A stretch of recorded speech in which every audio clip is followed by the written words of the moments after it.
Hey there, podcast listeners. This is Justin with a quick note before today's episode. I would love to start featuring you on the show. At beyondtheuniform.io, you'll see an option to share your story and your advice. Each week, I'm going to start adding these little snippets at the end of the show so that more people can share their advice and thoughts on how veterans can best succeed in their civilian career. So take a second, record your advice, and I look forward to hearing from you. Welcome back to Beyond the Uniform. I'm Justin Nassiri, and each week I interview military veterans about their civilian career. Today's episode number 95 with Andrew Watts. Because I wrote 2 books before I decided to leave my job and do this full time. You've got to have a steady source of income, you've got to have savings, and you've got to have a clear path to getting to profitable replacement income for where you were. There's no kind of get-rich-quick path to self-publishing, and I definitely think you need to have a list of products that are already out there and kind of a proven track record before you start doing it as a full-time job. Well, you are in for a treat today. My guest today, Andrew Watts, has not only worked at Proctor & Gamble straight out of the military, but he's also now a full-time author of 2 books, soon to be 3, starting next week. A couple things I think that you'll like about this interview. First of all, operations. So Andrew went into operations at Procter & Gamble because he did operations in the military, and he found out that they are very, very different. So he talks about the differences between the two and why you might like operations in the civilian sector. Second of all, Procter & Gamble. They love veterans, and they're a great signal for employers. If you have a company like P&G on your resume, it bodes very, very well. In fact, Andrew started getting recruiting calls the first week he was working at Procter & Gamble. So he gives a great overview of P&G, what their interview process is like, and how to prepare for interviews like that. Third of all, side projects. So what I love about Andrew's story is he did not jump straight into being an author. While he was working, he published his first 2 books. So that was Nights and Weekends, and he talks about why that's so important and how he did it. And then lastly, and most importantly, he's the first guest I've had on the show who is a full-time published author. He talks about the world of self-publishing, all sorts of different resources you can take advantage of to publish your books, and advice and thoughts on how you can succeed in this career path. As always, at beyondtheuniform.io, you'll find show notes. We talk a lot about different books and resources today. There's links there. Just a quick plug, if you do end up purchasing a book, or if you do a book on Audible, if you do click on the link on the Beyond the Uniform site, we get a couple cents for each of those. It's not a lot, but it helps to somewhat offset the cost of production, so we'd greatly appreciate that. And with that, let's dive in to my interview with Andrew Watts. Well, joining me today in Cincinnati, Kentucky is Andrew Watts. Andrew, welcome to Beyond the Uniform. Hey, thanks, Justin. Thanks for having me. So for listeners, quick background on Andrew. He is the author of 3 books, The War Planners, The War Stage, and Pawns of the Pacific. He started out at the Naval Academy in 2003 and served as a naval officer and helicopter pilot until 2013. He started his civilian career at Procter & Gamble for nearly 4 years, first as an assistant brand manager and then as an initiative operations leader. He published his first 2 books while at Procter & Gamble before making the transition to full-time author in 2017. So, Andrew, I'd love to start off by learning, how would you explain what you do for a living right now? Sure. Well, I would say that I write and sell books. And the emphasis is probably on the word sell. I do at least as much, I spend at least as much time marketing and selling my books as I do actually creating the product. So yeah, that's about what I'd say. Usually the next question I get is, does your wife work? And I say yes, and then they say, okay, I understand now, but yeah, so that's what I do. That's what I say.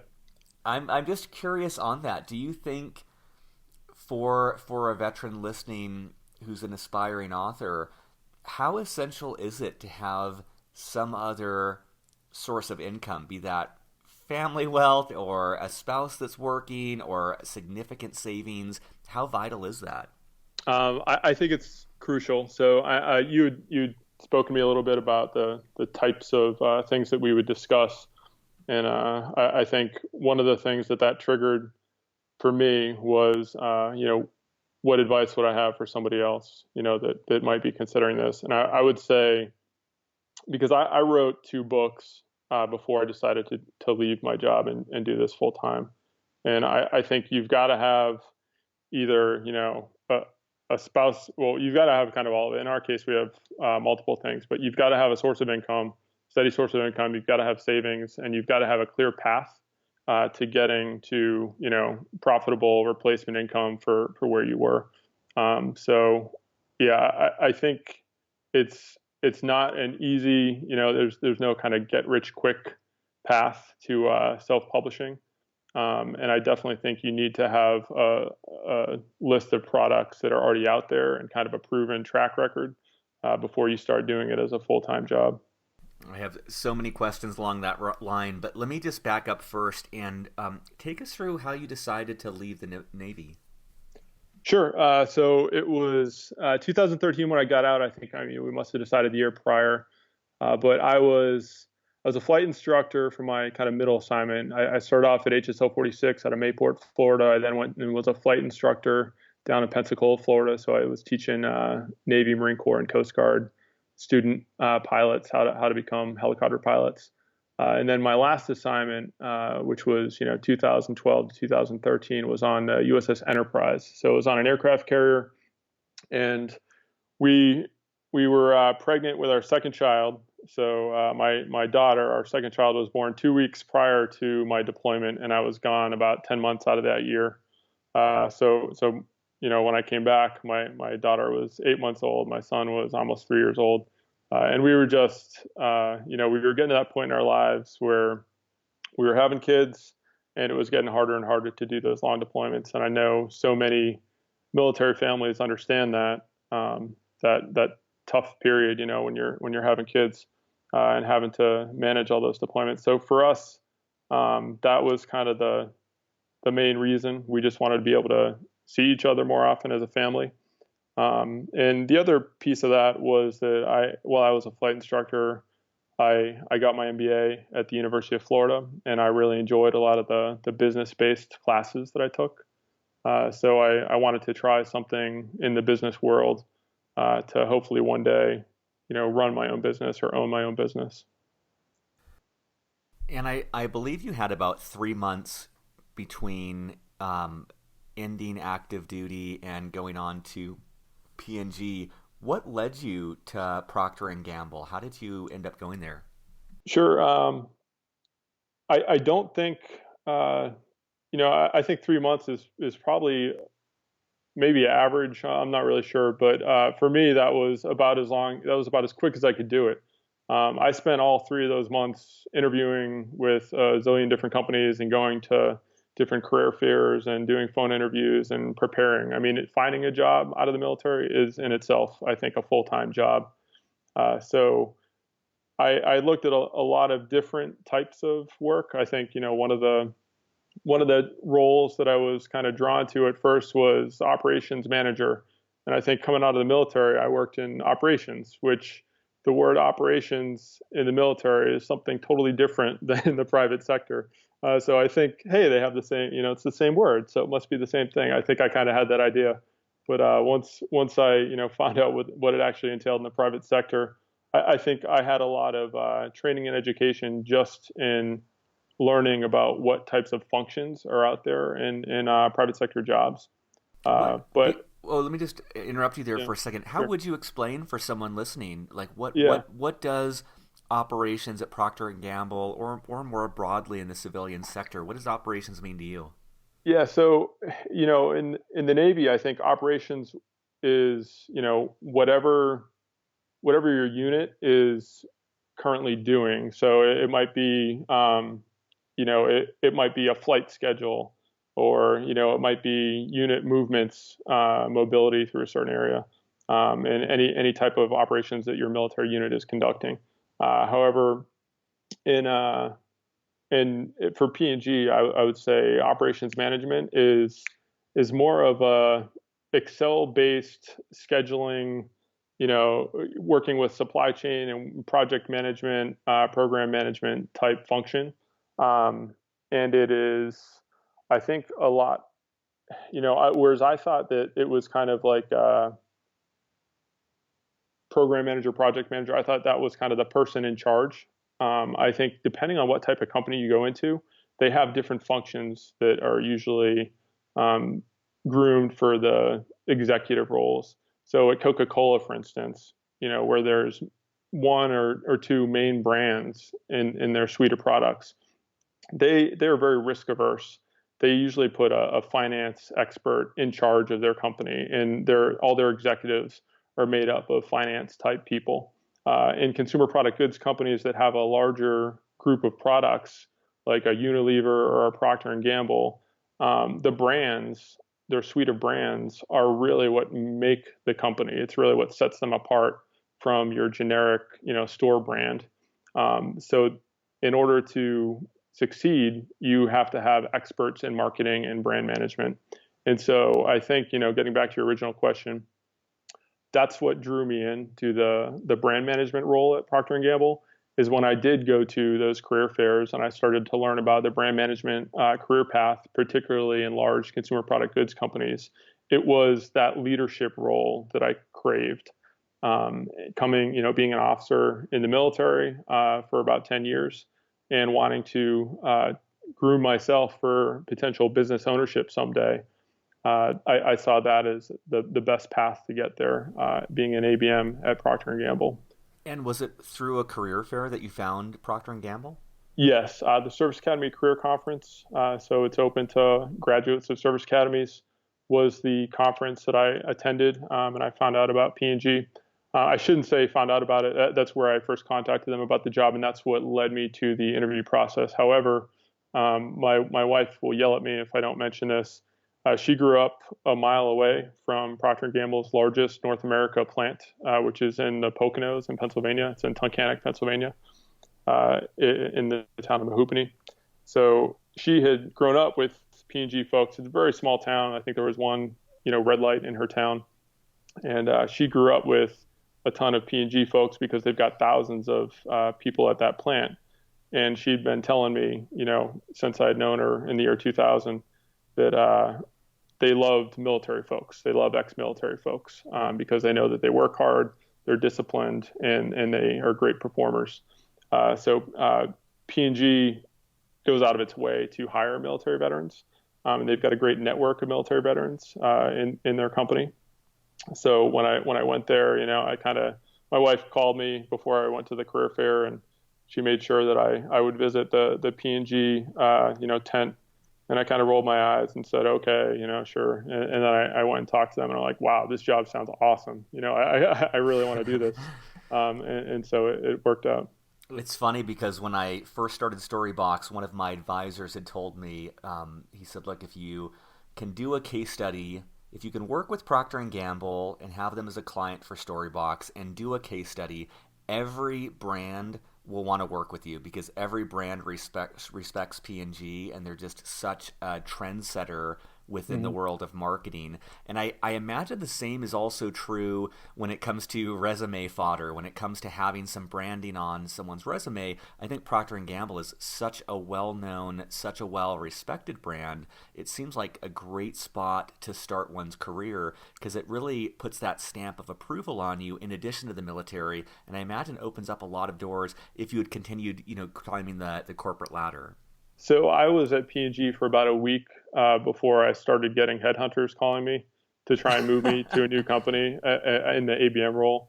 And even when I switched functions into supply chain management, and I made sure to put that on my LinkedIn profile so I would stop getting all the calls, I still got marketing calls. I didn't get any calls about being a supply chain manager, but I got calls about being an ABM. So yes, I do think, there's about 100,000 people in P&G. I think I'm guessing it's between 80 and 120, I think, but around 100,000 people in the company, and they hire about 50 people to go into brand management a year. So, and something like 95% of all their vice presidents and above are from the marketing function.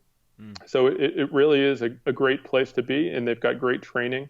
I think I'd like to think that I have used a lot of the knowledge and training that I gained in the brand management role at Procter and Gamble to help me develop, a product as I went into self-publishing. That's great. I mean, I think that P&G probably falls into the category. I think with education institutions and really well-respected brands, there's a powerful signaling factor, and people assume, like, look, if this person made it through the rigorous screening process of a place like Procter and Gamble, then it's signaling that they're pretty high caliber. And so it's no surprise that even just a few weeks in, you start to get those recruiting calls. And I was curious, for someone listening who might be interested in a company like Procter and Gamble, what was the interview process like? So it starts off with a written test, and it's online. So it's about an hour long, and it kind of reminds me of the SATs, except there's shapes and puzzles, and it's more of an IQ test. So I am assuming that the grading mechanism was broken the week that I took it, because I passed that. But once you pass the IQ test, then you move on to a phone interview. It's about an hour long. And the really neat thing about the phone interview was that, and I am assuming it was because I went in through the Service Academy Career Conference and I had a veteran recruiter, was that they hooked me up with a veteran interviewer within the marketing function. So it was a former West Point grad and a helicopter pilot who was doing my phone interview. That's great. He kind of understands your background a little bit more. You don't have to explain as much. Exactly. So after that, assuming you pass the phone interview, they would then invite you to an on-site in Cincinnati, assuming that that's where your job would be located. They have a variety of locations around the world, but a lot of the jobs are in Cincinnati because that's where the headquarters is. But they took me out to dinner the night before. I think I met up with another veteran assistant brand manager that had been hired a couple years prior, and he was a West Point grad, also a helicopter pilot. And we went out to eat. He told me about the job, very candid, answered any question I wanted to know. And then the next day, I went, and you actually have to take an on-site written test to make sure that it's you. and then you do kind of a multi-person interview again for about an hour. And all the question, both the phone interview and the in-person interview, are kind of what I grew used to throughout interviewing with a lot of different companies, but it was that scenario-based. You hear the STAR format or CAR format, the context, action, result. So they ask you, tell me about a time that you led a team through a crisis or whatnot. And then you kind of tell a story. So I think one of the things that I was good at was telling stories. And I had a few good stories to tell from my experiences in the military. I think that's typically one area that military veterans can excel in an interview process. If you're able to use the, probably really awesome stories that you have from your experience in the military, you kind of have a leg up on your civilian competition for a job. But yeah, I went through that interview, and those are non-veterans, but they were within the marketing function for me. And I think there were 3 of them. That was an hour long. And they told me right after that, normally you might wait a week or so, but they told me right after that, one of the HR reps brought me into a room and told me that I was going to get hired, and that, they were going to make me an offer, and they were just putting that together. And I think I did, pretty much everything wrong. I didn't even wait for him to tell me how much money it was going to be. I just said, yes, I accept the job, Like, what, so they totally, what would you have done differently? Would you have just kind of asked for those details and asked for time? I think you're supposed to, the advice I would give someone is that you should do it like you're playing poker, keep calm, wait until you get everything in writing, and then make your decision, make sure you have all your options available. You don't want to have some company lowball you. I don't think an established company like P&G would ever, try and lowball someone. I don't think they even negotiate at P&G. I think they just have a number, that they give to all ABMs, and maybe they scale it based on education and certain other things on your resume. But I am, to my detriment, too honest, I think. And I always have been. So yeah, I was just like, huge smile on my face, like, yes, I accept. Oh, you didn't give me the salary yet. Okay. You're like, that's way more than anyone else was offering me. Right. Yeah. And in the almost 4 years you were there, you were an assistant brand manager and then the initiative operations leader. For someone on active duty who might be listening, how would you explain those roles and just kind of a sense of the types of things you did in that capacity? Sure. Well, the brand management role was kind of unique. So normally, if you're a assistant brand manager, that's the entry level job in a consumer product goods company for marketing. And like I said, the marketing job at those companies, they kind of run the business. So normally you're assigned to a business. And when I say business, I mean like a brand like Cascade dish soap or Tide laundry detergent. Um, and you would help to ship cases and create manage advertising agencies that help to create digital advertising and go over strategy, pricing strategies, new product development. What I did was a little bit unique. So I was, of the 50 or so people that were hired for North America, the year that I went into what was called new business creation, and they've since changed the name, they've rebranded it, but it was basically new product development.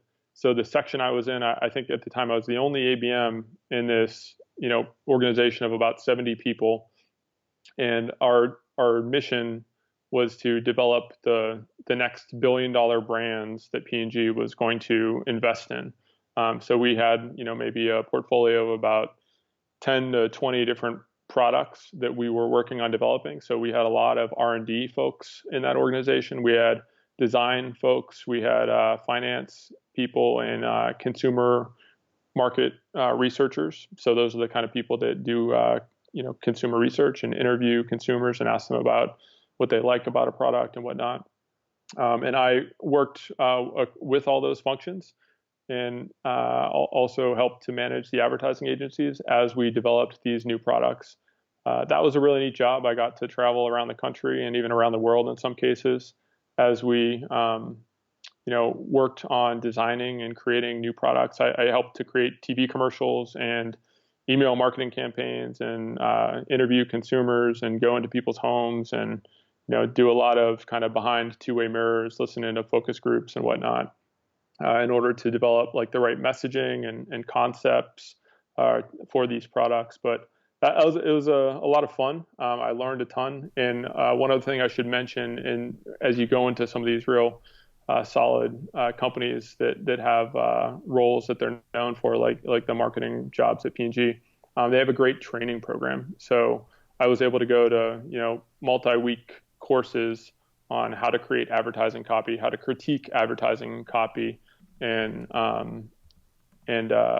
just learn a ton about marketing, digital advertising, and whatnot.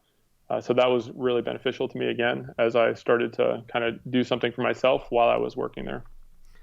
Yeah, I just yesterday spoke to a friend of mine's sibling who's a non-traditional student at an MBA program, and she was just asking advice on how to prepare for that career transition. And that was one of the things that stood out when I was speaking with her, is the advantage of going to an established company, because they do have a great training program. They do have a great regimen. And I think that, even though a lot of us are cynical about the military, when you think of it as a massive organization capable of constantly preparing people for a diverse set of tasks, they do have a fairly good training program. And I think that a company like P&G is very, very similar in that they can really take you and teach you everything you need to know. And the great thing with a company like P&G is you're learning from the best. And when I contrast that to starting your own company, which has been my experience, or joining an early stage startup, you don't really, it's more of like kind of throw someone in the deep end, have them figure it out on their own, reinvent the wheel, just kind of constantly trying to figure things out. I can see in retrospect the advantage to going through a program like that, where you're being mentored and taught and trained in a very tried and true method. Absolutely. And what was the lifestyle like for you? What's the I'm wondering how much, were you working weekends and nights, and on average, what did that look like? Yeah. So again, I had two different jobs. So at first I had the marketing job, and then I had the supply chain management job. And I can talk about why I chose to do that, but I would say Yeah. Why is that actually? I think that would be it was helpful. actually for the writing. So I naively thought that if I went into a supply chain role, I would be able to leave at 4 o'clock every day and have all this extra time to write my books and everything. And that was it's laughable that I thought that was the case. I worked just as hard, and the hours were pretty similar, although it was a little bit more flexible because I started having some work from home days. But yeah, that was the reasoning. I thought that it was going to be a little bit kind of lower pressure, and a little bit more flexible, to allow me to do something on the side. But once and we can talk about this later if you want, but once I realized that, I think the supply chain management job taught me, if you're going to sell a lot, you have to have a lot of capacity in your factory. And being a writer, my capacity is my time to write. And I needed to do that full time so I could get as many books out as possible in as short a time as possible. But back to what you were asking about. One thing I was just going to say on that. Yeah. So I had earlier on the show an author, Cal Newport. He's not a veteran, but he wrote a book called So Good They Can't Ignore You, which I would recommend to anyone. And I just finished his most recent book called Deep Work. Have you read that book out of curiosity? I haven't, no. It is, I'm like violating podcasting rule 101. I have no idea where that phone is, though. Sorry about that. That's fair. So, what he talks about in his book, I recommend it to any listener. I'll put a link to it in the show notes. But in Deep Work, he just talks about the importance of how for most of us right now, we have this superficial work style where we're constantly checking email and constantly checking news and Reddit and different things that pulls us out of what really matters, and that the most profound and quality work we produce is from intense, uninterrupted times. Yes. And it gives so many practical ways to do this, and it has been so revolutionary for me when I'm working on Storybox stuff, just applying his lessons learned from that. And so when you were speaking about that, I can only imagine, and we'll get into this, but I can only imagine juggling a full-time job, kids, and a family, and writing. Like, it's I can only imagine how difficult it would be to actually move the ball forward in writing. Yeah, I think so. That was part of it. I was probably slightly going crazy, and that was maybe one of the reasons that I decided to switch. I was willing to try anything because I had just written one book and I was working on the second. And at that time we had 3 kids under 5 years old, and I had roughly a new job. I was newly out of the military and maybe a year to 2 years in to the marketing job. I think I did that for a little over 2 years. But yeah, it was really tough to do it all at once and write books. When I was a flight instructor, I got my MBA and we had our first child, and I thought that was really hard. It was extremely hard trying to write a book and doing all that. But I think that that's kind of what you have to do, at least for me, to my level of risk aversion. I think that's what you have to do because it's impossible to. It would have been impossible for me to learn and experiment and honestly to spend money as freely as I wanted to on advertising and building a website and trying out all these different things, and be able to learn as quickly as I was able to, with the safety net of having a full-time job that I could, lean back on. And have you ever read Big Magic by Elizabeth Gilbert? No, please don't ask me if I've read any more books because I feel really bad now. No, I have. These are just the few I have up my sleeve. But okay. I would recommend that to any listener. So Elizabeth Gilbert, she wrote Eat, Pray, Love. Your significant other has probably read it. You probably haven't. I haven't read it. But she wrote this great book. It's one of the few books that I've I did the audiobook, but I listened to it. But I've listened to it multiple times, which I haven't done for any other book ever. And it's just basically about the creative process, whether you're in startups or whether you're writing. And one of the things that she says that you're making me think of is she says she always cringes when someone comes up to her and says, "Oh, I'm going to quit my job and I'm going to start writing, and I've never wrote before." And she talks about that only after she wrote multiple books, but only after the success of Eat, Pray, Love, which is like #1 New York Times bestseller, only then did she actually quit her job, because she talks about like don't put pressure on your inspiration, like to add so much pressure on yourself when you've never written anything, that then Right. to learn all of that and ask of your art and your inspiration to also supply you with a living wage. It's just a lot. And so she Right. talks about the value of setting aside that time in the morning and late at night and showing and proving to yourself that you really do want to do this. And she almost makes it a conversation with this inspiration force of like showing inspiration that you're showing up in those early hours. And I wanted to learn about what was your process. I'd love to learn about what your process was in writing while having a full-time job, and any advice you have to anyone listening who might be working somewhere and want to start writing, and how they might go about that. Well, I would say the first bit is you've got to have a really good partner, um, because I think I owe a lot to I know I owe a lot to my wife, and I wouldn't have been able to do it if she wasn't on board and helpful and supportive. So while I was working, work obviously came first. You asked about what the kind of the lifestyle at P&G was like. When I first moved to the area in Cincinnati, I think we met up with one of our neighbors and we had a party, and they invited us over, and he heard I worked for P&G in the brand management role, and it's like, oh wow, that's a great job. He's like, but, you got to pedal hard, and I kind of heard that, and I wasn't expecting it from somebody that didn't work there. But it's true. Like it was kind of a really intense job at times, and a lot like the military in some ways. But it was the kind of thing, you get to work early, you're working hard all day, meeting after meeting after meeting, back to back to back. And then at night you're checking email and probably answering emails and sometimes doing work and sometimes working on weekends. It's not like a investment banking Wall Street job where you're working 18 hours. I had some of those in the military, but it's a very busy job. So I think for me to write a book, and while we had young kids and everything, the challenge was, where do I find these extra hours?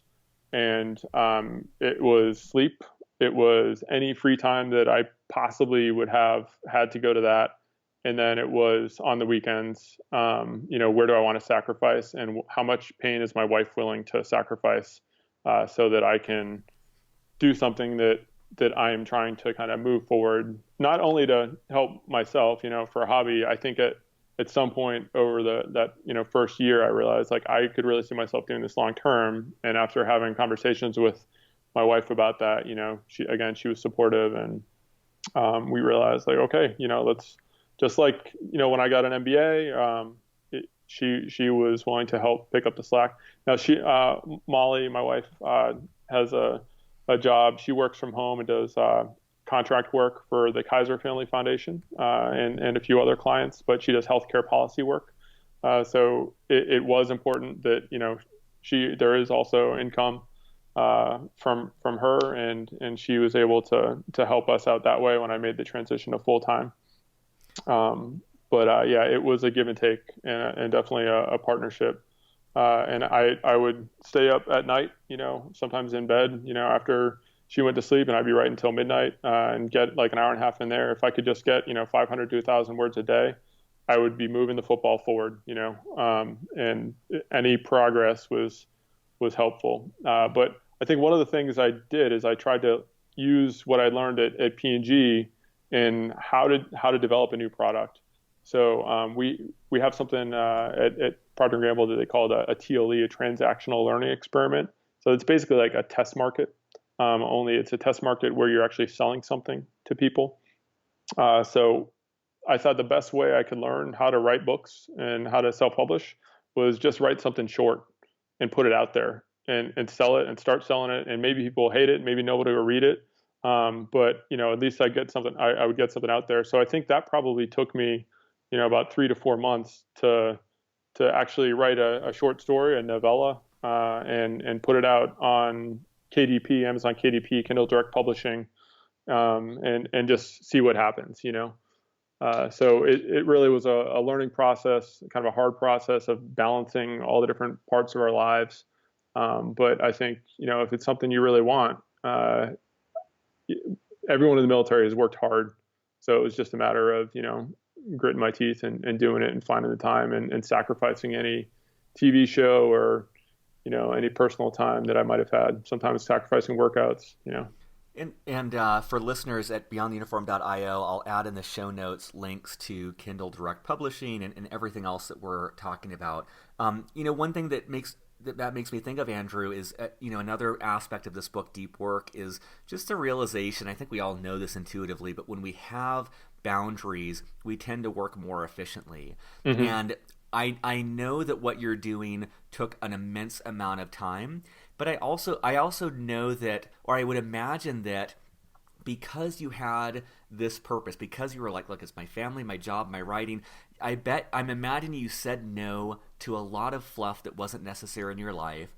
I imagine you worked to get things done more efficiently at work. I just think that there's also an advantage to having a vision like you had in writing your book and having that, the thought of having something succinct that you would publish first, where it really gives you a milestone to sprint towards rather than just meandering like I can get into if I don't have a clear goal. So I really applaud you on being able to do that while working full time. Yeah, thank you. And I think so. One example of what you're talking about of, being forced to work more efficiently, I think any time that I could do two things at once, I did. So podcasts, audiobooks, where I used to read fiction books maybe on a Kindle or something, I then went to audiobooks and I would listen to that during my commute or working out, podcasts and nonfiction audiobooks to kind of help educate myself. Anything that I could help teach myself something or learn that was going to help me get smarter on how to do self-publishing or advertising. I did that, again, during times where I could do two things at once. Mm. And, I want to ask a couple specific questions about the writing, but just for listeners, I know if you're like me, you kind of hear from people who have written books and you look at Amazon and you see really positive reviews and there's very small numbers and you just assume that this is just the person's friends and family who have done them a favor. Andrew's gotten 4 stars and 399 reviews for his first book and 4.5 stars on Amazon, 157 reviews. This is like very, very impressive numbers. I forget the ratings. I looked it up on Goodreads as well. It's even better. And usually when I'm reading books, I read a lot. I read a lot of 3.5 stars and 3.75. Once you get up in that 4 range with that number of reviews, you're dealing with a legitimately good book. And so I just wanted to call out before we get into the tactics of what Andrew has done, that he's really done something very rare in not only becoming a self-published author, but doing it really well and doing high quality work. And so, Andrew, I wanted to ask about like how long, so your first 2 books, I believe, were while you were still at Procter and Gamble. I'm just wondering, having a full-time job, how long did it take for you to write your first book? And then how long did it take for that second book? So, first of all, I should probably say, you mentioned all the reviews I have. My mother has 700 Amazon accounts. So, that can kind of account for some of that, but no, but I think I mentioned I kind of created a short story first. So I think it took me about 3 or 4 months to write that first short story. And then I said, okay, I kind of got the hang of this. I was selling it at 99 cents. And then I decided, I was working on the second one. I got that out as fast as possible. And then a lot of the negative reviews were, it's too short or it ends on a cliffhanger. And so that was teaching me a couple things. One, it was teaching me that each type of book in each genre, they have specific rules that you have to follow in order to get good reviews, in order for people to be satisfied. So I realized, okay, I've got to write complete novels if I'm going to write in this kind of thriller genre or action adventure genre. I'm using Amazon subject category terms. But so I started writing full novels and I forgot about these kind of novella, piecing it together in a series, although I do write in a series. But I wrote full novels, and it probably took me about 1 year to get out a novel. And the second novel, again, probably about a year, maybe a little bit shorter than that. But a lot of that time is, now that I'm doing it full time, I'm aiming for 1 book every 3 to 4 months. And a lot of that time is not spent writing. It is spent doing editing or sending it out to my advanced review team, or giving it to beta readers, or working on the audiobook production. So there's a lot of different aspects to it that I might not be the one that is doing the active work. And so again, I talked about being more efficient. If there's the opportunity if someone else has the football and I can do something else, or someone else has the baton and I can do something else, then I'm going to start working on the next book. So I always want to be busy. I always want to be making myself busy so that I can get out as many books as possible, as fast as possible. Because in the world where I don't have this, amazing, big five publisher distribution where I'm on the shelves in every Barnes and Noble as soon as you walk in the store, I have to play kind of a different game. I have to play a volume game and a lower pricing game, and I have to get my books in front of people, and then hopefully they like it enough that they'll keep buying more and more. And it's in my best interest to put out as much as possible, as often as possible. So it really behooves the self-published author until the industry changes again, to do it that way, to kind of mass produce and rapidly produce. How should veterans think about that decision between self-publishing versus working with a publisher?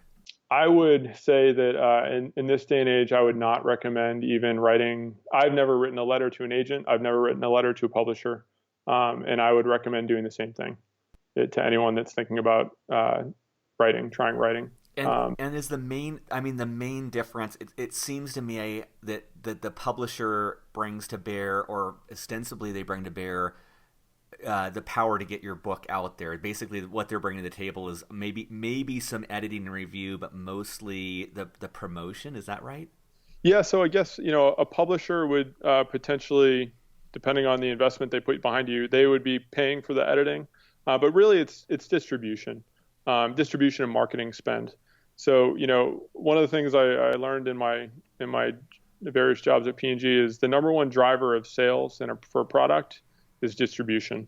So if you can get your book on the landing page of Amazon Kindle, when you click on the Kindle books, then you're just going to have an enormous amount of sales, just because you're going to get that book in front of so many people. If you are in the front shelf in Barnes and Noble, when you walk into the fiction section, you're going to have an enormous amount of sales.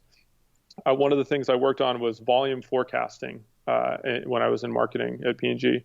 And I would argue so much with this woman that I worked with about how much the people are going to like the TV commercial that I made. And it was humorous because she was like, Andrew, it doesn't matter. Like, people, it matters a little bit. She showed me all the formulas and that we use to forecast volume, and it matters a little bit, but not nearly as much as the number that we were going to plug in on our estimate for what the distribution would be. How many stores were going to hold us? How much shelf space we were going to get? If you can get something in front of someone, a certain percentage of people are going to buy it, almost no matter what. So now what you want to do is you want to get it in front of as many people as possible and improve the cover and the blurb so that you can increase your conversion rate as much as possible. Because that's going to be the difference between, being able to be successful and not. And part of that is the product good, and how many reviews do you have, and what is your average star rating for reviews? When did you think of starting your own book? Like, have you always wanted to be an author, or when did that come about? So I read a lot. I rember in fifth grade reading Tom Clancy. I'd carry around these like huge, thick, the Hunt for Red October books, and as a fifth grader, and I think my Catholic school teacher looked at me disapprovingly, because there were curse words in it. But it was on my last deployment. I was on the USS Enterprise, and it was a really busy job. It was like painfully eyes bleeding busy at some points, but then about 6 months into the deployment, there were times where we're sitting in the off the coast of Pakistan, basically, and we just, for me as the air operations officer for the Desron, I don't know if I need to explain that term, but it was not that busy at times. I had maybe 2 to 3 hours a day that I could figure out what I wanted to do for myself. and I worked out a lot. But I also decided, hey, you know what? I've always wanted to try this. I want to try writing. So I wrote about 50 pages on that deployment.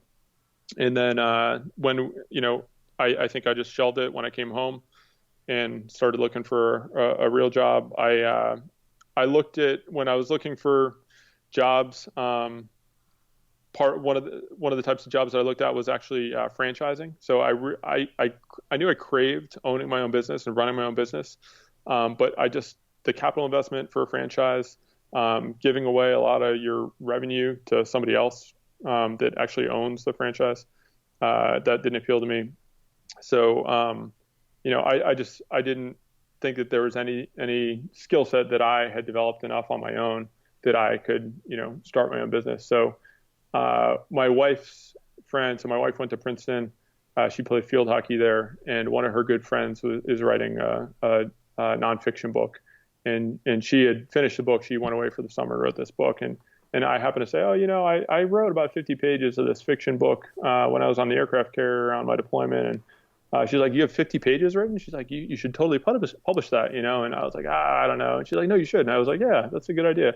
And at the time, I was probably going crazy because we had 3 kids under 5 and working a new job, making that transition out of the military.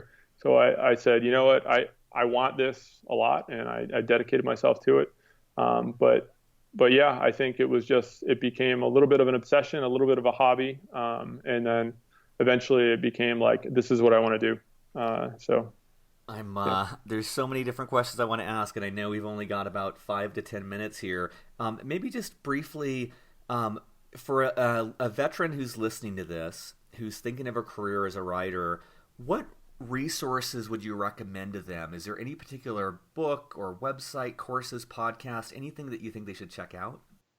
So for learning how to write, Stephen King has a book called On Writing. Such a good book. Yep. Yeah.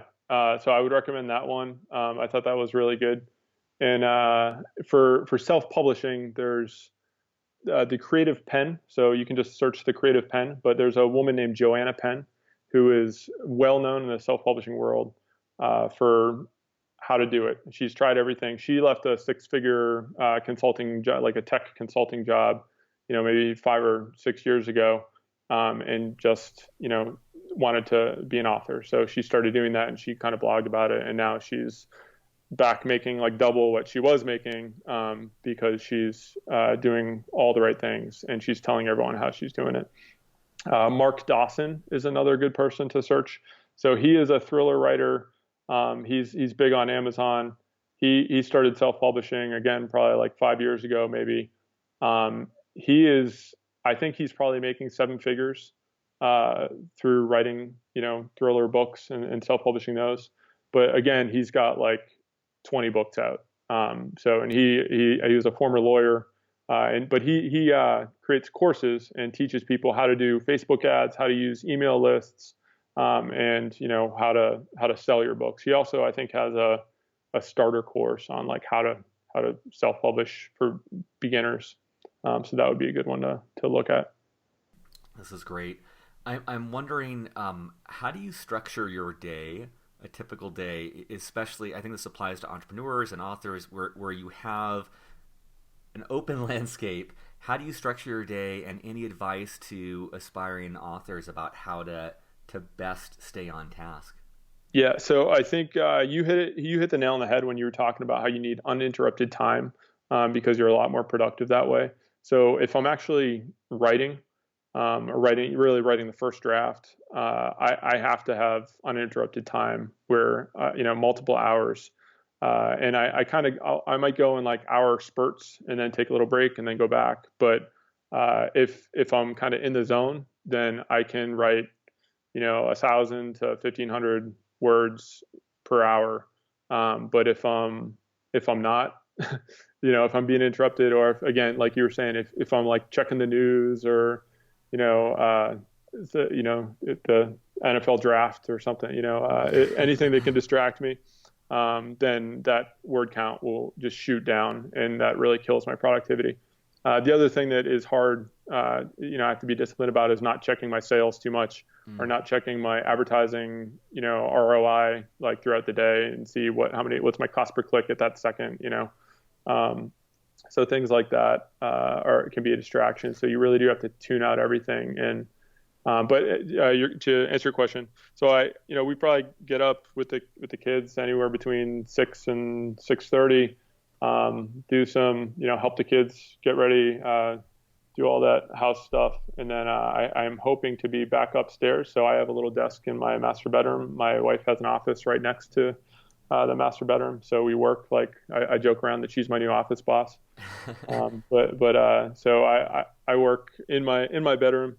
And I will. The first thing I usually do is check all my financial returns. So I'll look at what my sales were for the last 24 hours, what my advertising spends on various different platforms that I'm using are, just kind of check all my results for the day before. And I've got a big, huge spreadsheet. I learned in my supply chain job, I learned how to use Excel pretty well. And I've got a huge spreadsheet that keeps track of everything. I break it down by profit per country, by profit per retailer, and make sure that I'm making smart advertising decisions. And I can always just stop advertising. That's an option too, if something's not working. So I kind of recap on, okay, where am I financially? And then I'll spend a couple hours writing and working on whatever project I'm working on, is whether it be editing, revisions after I get it back from my editor, or if I'm in the middle of a first draft. And I just try and get up to certain word counts. If I can write 3,000 words a day, if I'm working on a first draft, I'm happy with that. That kind of keeps me on track to write about a book every 3 to 4 months. And usually I spend the afternoons doing, working with either cover designers or formatting books, or working with my email list. So I've got an email list of about 15, 16,000 people, and about 500 of them are my advanced review team, and then about 20 or 30 of them are my beta readers. So I use different kind of groups for different purposes to help develop the product. And then again, when I launch, that advanced review team, you talked about reviews. There's different ways to get reviews, and if you've got kind of a group of, I hope they are, but quote unquote super fans, then, they're there I can give them an advanced copy, and they're there to give at least a jump start on reviews. I might get, I'm launching a book next week, and I'm hoping, in that first week, I'll get like 50 reviews right off the bat. Then when I do my hard launch, I'll email out all those 16,000 people. So, I hope that I'll get like 1,000 or 2,000 sales in that first week, So I think things like that will jumpstart your success. I will split up the rest of the day working on email marketing, Facebook ads. I use a few other platforms for advertising that I don't think we need to go into here because it's a little bit more in the weeds.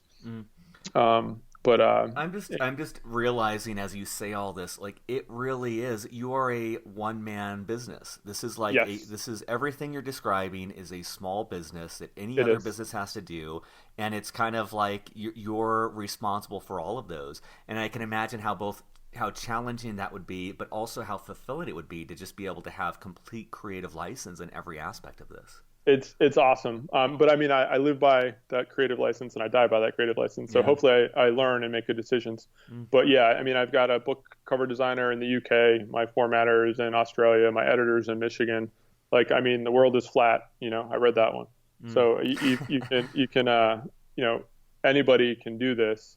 It just takes a lot of work. And I would say that I think my military experience helps me with discipline, and it helps me with, kind of fueling my creativity and knowing about the subject matter that I write about, and the marketing background I have, and even the supply chain background I have, helped me in various ways to know how to run the business. So I think if I hadn't had that education over the past 3 or 4 years, it would be a lot harder to run it successfully. And I'm just starting out. So, I mentioned to you before the show when we talked, I feel like I am one of your less successful stars that you've had on the show. I was blown away by some of them. I hope that I've done enough work, and I think I've seen enough evidence that if I continue along this path, it will be successful. And part of that is studying the competition. And I know that there are other people out there that are doing similar things that are achieving great success. Awesome. Well, for listeners, you'll find links at beyondtheuniform.io for everything we discussed, but you can find Andrew as well at andrewwattsauthor.com. He's the author of 2 books out right now, The War Planners and The War Stage, and just shortly after you're first listening to this episode, Pawns of the Pacific, his latest book, will be released. So, Andrew, thank you very much for joining us. Thank you for all the advice on this. Thank you, Justin. Surface.